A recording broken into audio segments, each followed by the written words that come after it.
Hi, I'm Becca. And I'm Jason, and we wanted to give you an update on how our trip went, and here goes.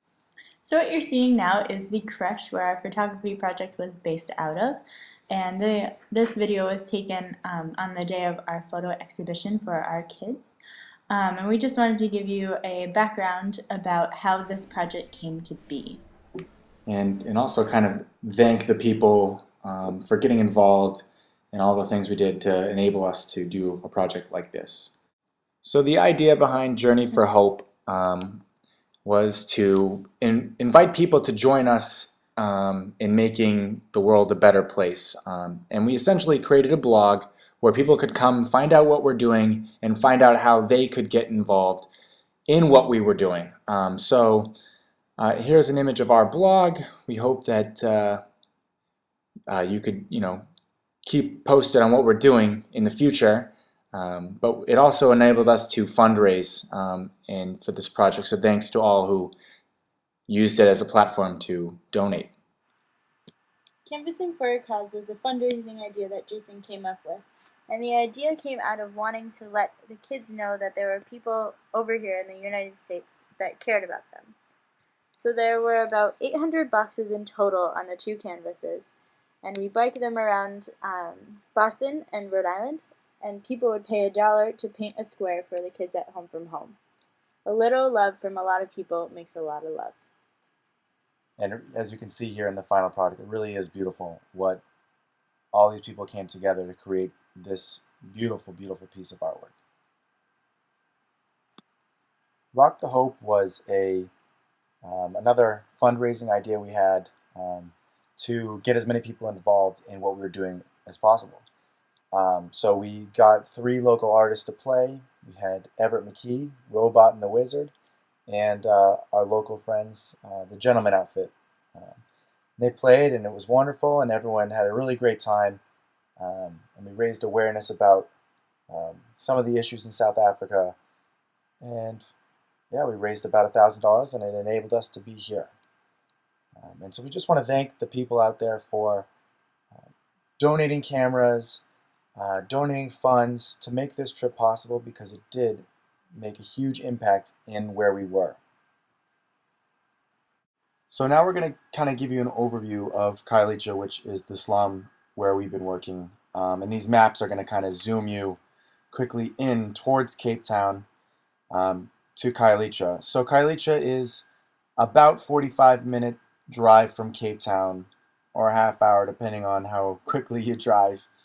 But this is where we spent most of our time here in Khayelitsha, the biggest slum in Cape Town.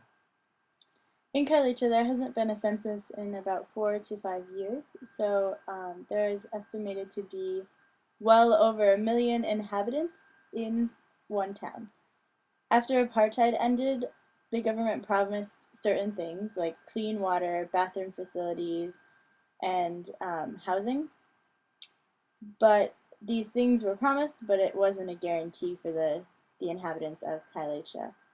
And there you'll be seeing some pictures of cement housing, and these are called government housing, but there's no way that the government could build enough houses for the people of Khayelitsha because there are too many of them.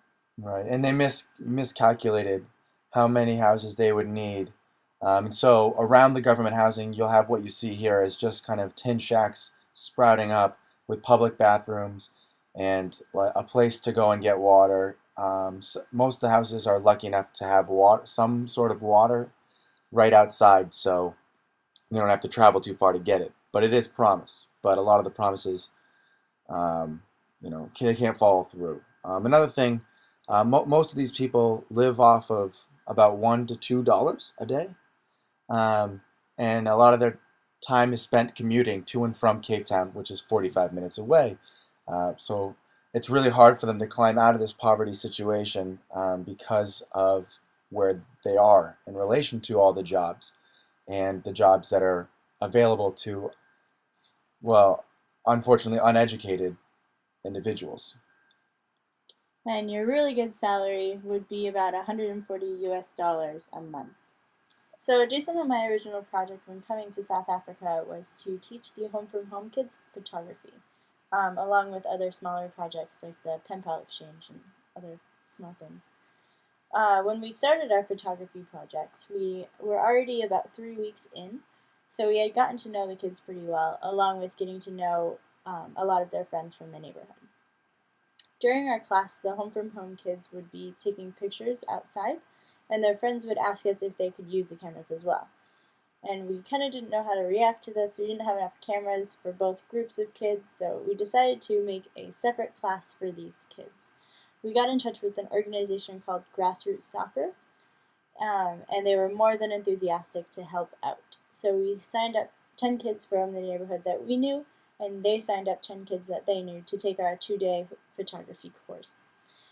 These images that you are seeing are from the class that we taught at Grassroots. The group of kids we worked with was extremely varied in age. We had, I think, one 5 or 6 year old, and then we had also an 18-year-old, some kids in kind of at what they'd consider university.